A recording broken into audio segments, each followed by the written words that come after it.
one of the things I found, like if you research Lisa Roy, we didn't talk about her so much. She similar to Darryl E, she had some contacts and different sightings, and she's in telepathic contact with the players. The same thing with the SSI. We do not have a government. That's one of the reasons why I like Star Trek. They don't have any money. They sort of have a government in Star Trek.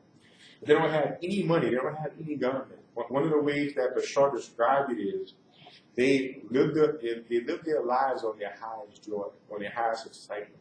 Basically, the way we pattern our society is basically we make ourselves a slave. And we have to do this, and no pain, no gain, and so on and so forth.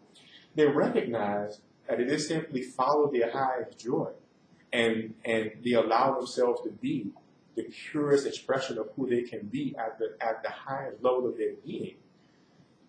That frequency is basically aligns with everybody else who's at the same frequency. And the way he described it is like a puzzle. You look at a puzzle, there's like a puzzle, a jigsaw puzzle. There's a whole bunch of different pieces with different shapes. But if each shape is its own shape, whatever that shape is, it perfectly meshes with all the other shapes to make one picture. That's how they can survive and exist without having a government.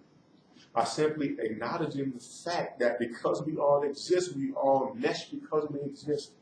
Because we are all one universal family. So there's really no need to have a separate group of people or a separate group of beings governing others. That we simply allow ourselves to be the natural person and the natural being that we can be. So all of these societies are based upon self-responsibility.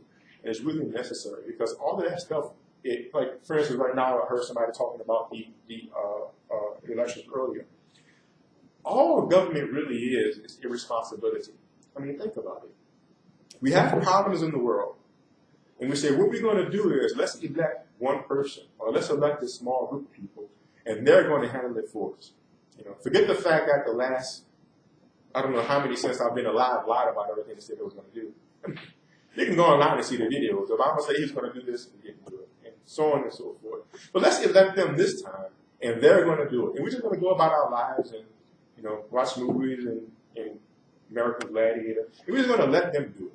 Oh, they didn't do it this time. We're going to elect someone different next time. Down with Bush, let's elect Obama. Down with Obama, let's elect somebody else. And we don't tend to these matters. That's why the planet is the way that it is. The only way we're going to allow our society to expand is to start to become responsible for the planet ourselves, each of us. And that's how these extraterrestrial societies exist. Every single person in their society is responsible. They don't have anyone governing them. They don't have anyone that they blame or that they task to take care of their problems for them. I remember I saw this video about what was that called? The Memphis Three. These kids who are falsely charged with murdering these other kids, and they were later vindicated.